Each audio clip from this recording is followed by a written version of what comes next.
আজ আমি তোমাদের জন্য নিয়ে এসেছি একটা জোড়া কলম বানানোর পদ্ধতি নিয়ে।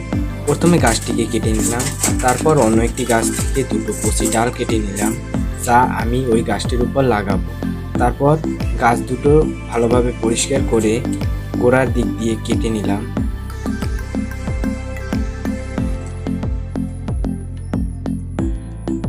এরপর আমি সেই গোড়ার গাছটিকে ভালোভাবে সাইজ মতো কেটে নিলাম, যাতে ওই স্থানে আমার সেই কলমের গাছ দুটো লাগানো যায়। এরপর গাছ দুটোকে আমি ভালোভাবে বসিয়ে টেপ দিয়ে লাগিয়ে দিব।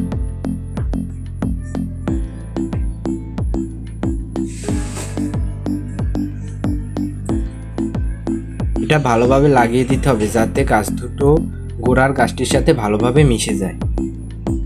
এরপর গাছটিকে ভালোভাবে পলিথিন দিয়ে মুড়ে ঢেকে দেই।